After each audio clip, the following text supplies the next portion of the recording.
Did you know you can render tallow and make bone broth at the same time? And if you stick around, I might just show you how. Cooking and canning with my grandma Clara at her little house in Rural City are some of the best memories I have. And now, I'm on a mission to preserve local food systems and traditions. By combining my lifetime of professional culinary and farming experience with generations of knowledge to bring you a fountain of skills and recipes to sustain and pass down.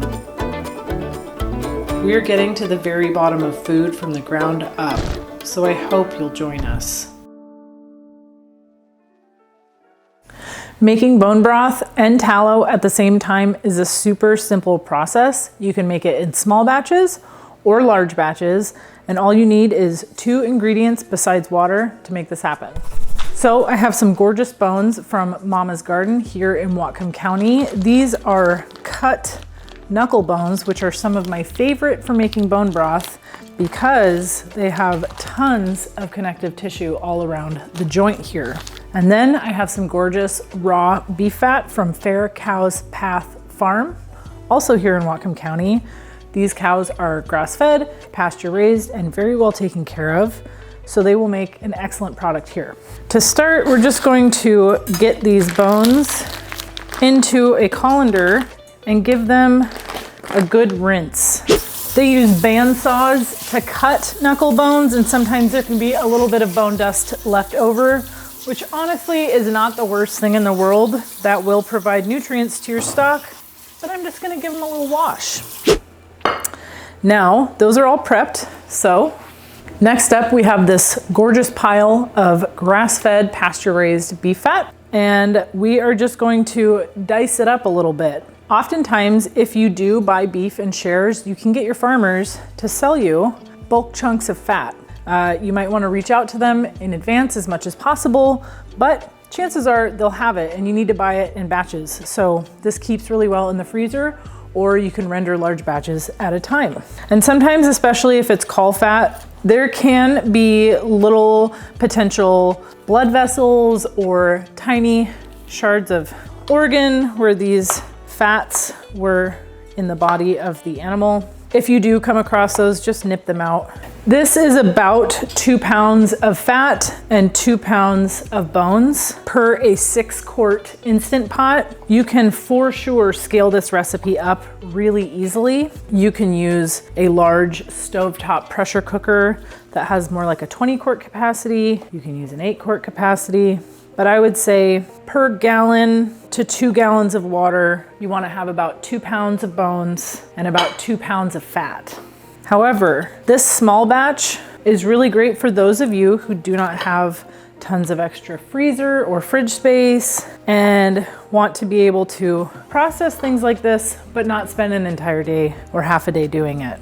And the reason why this works, and it works so well, is bones have a lot of fat. Fat has connective tissue, so why not render them both together and get the most out of each product? Because normally, when you render tallow, you're gonna miss those connective tissues. Those are gonna be those little brown bits at the bottom of the pan when you've boiled out all the water. And with broth, yes, some people do want all the fat, some people want no fat, and they actually end up throwing the fat out of their broth. But you can refine it into a highly usable product that once we fully process this, you can use for frying, bath and body products, any number of uses. Anywhere you use oil in your kitchen, you can use this fat. And we are doing this with beef today, but you can do this exact same thing with elk, bison, lamb, pork, pretty much any 4-legged animal with fat and bones, or even chicken.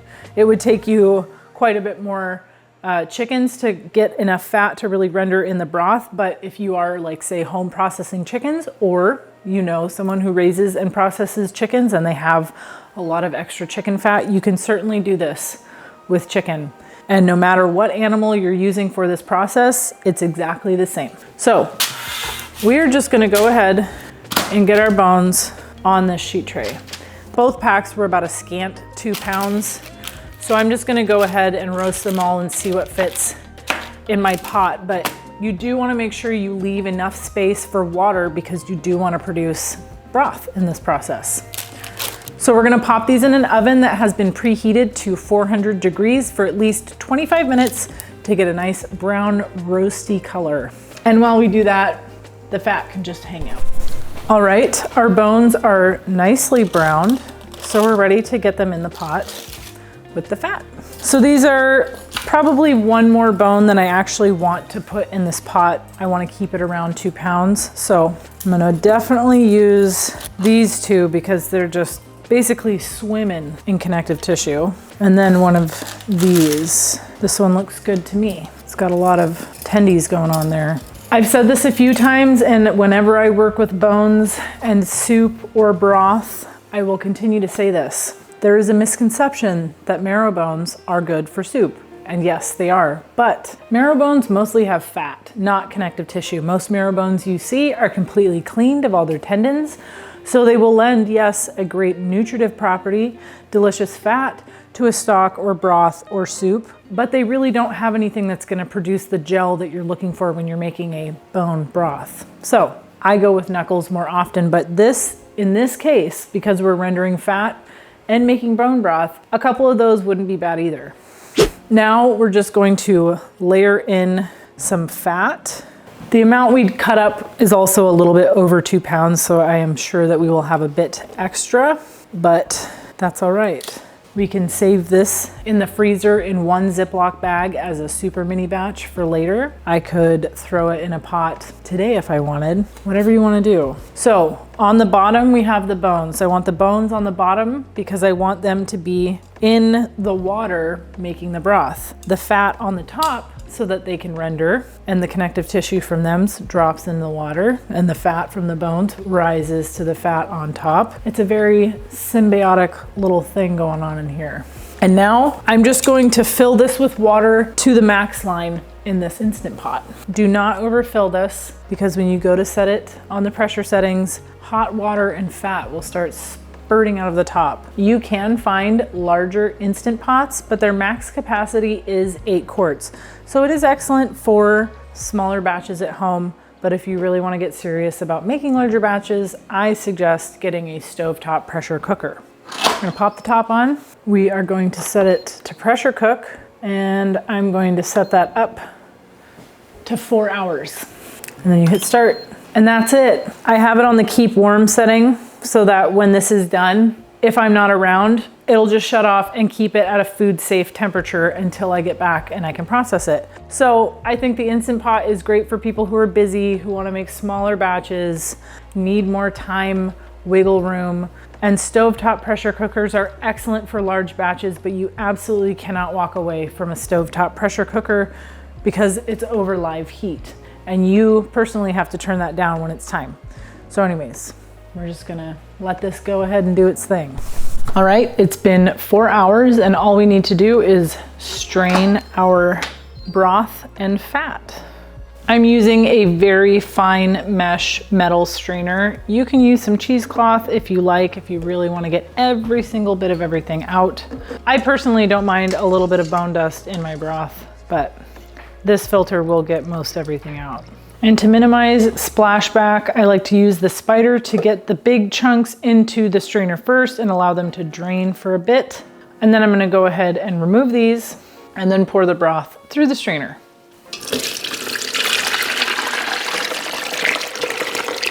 Okay, we have produced just under 4 quarts. It will be nearly 50-50 fat and broth once it all fully settles. So now what you're gonna wanna do is cool this down to about 68 degrees Fahrenheit within the first 2 hours. You can put this container into a cold water or ice bath to speed up that process. Once it has reached 68 degrees Fahrenheit, you can go ahead and put it in the fridge. Do not put a lid on this container until it is at refrigerator temperature, around 37 to 40 degrees. Now our broth and fat is fully chilled and ready to separate. We're just going to take a sturdy wood spoon or metal spoon, and you want to kind of loosen it gently at first. I really love these Cambro containers. They're made in America, they're high heat approved, and they are kind of bendable, and it tells you exactly how much of what you have. So when you're planning to can potentially, you know what you're getting into. Here she comes. There we go. All right, we have popped this fat cap successfully off, and we're just going to flip this over. Some of you like a bit of fat in your bone broth, and that's fine. You can leave some of this. So on the back side of this fat cap, where it was making contact with the bone broth, there's a bit of sediment. And because we are going to refine this tallow for any heat cooking, I'm going to scrape that off and just add it right back into the broth. Okay, so now we have a fairly refined chunk of beef fat, but to make it suitable for high heat cooking like frying and sauteing, we need to refine it just a little bit further. To this pot with the fat cap, I'm going to add about 2 quarts of water, and we're gonna bring it up to a boil. And what this does is it basically cleans the fat, it refines it one more time. And by refining it again, like I said, we make this fat suitable for not only high heat cooking, but say bath and body products, especially because we didn't add any salt or aromatics to the broth initially. This broth though is ready to go. From here, you could go ahead and jar it up and store it in the freezer for up to a year, or the fridge for about a week, or you can make it shelf stable and store it for up to 2 years if you pressure can it. And we'll have a tutorial on that later.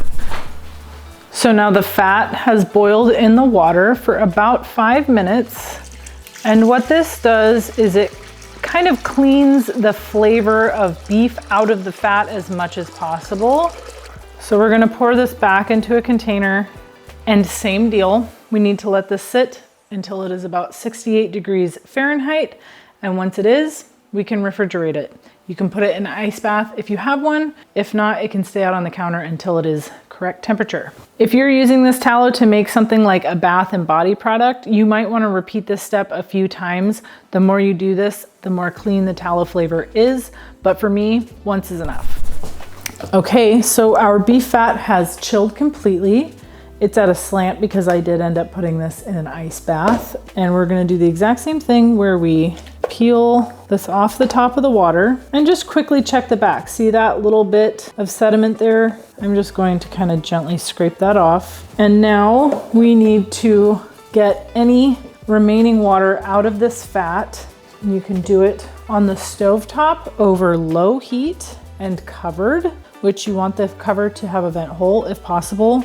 Or you could stick this pot into the oven at 350 for about 15-20 minutes until you don't see any little water bubbles underneath. And that just makes it really safe for high heat cooking, because if there's water in here and you were to throw it into a pan, it could pop and be really dangerous. All right, our tallow is fully melted. All of the water is evaporated out of it, so you're ready to put it into the container of your choice.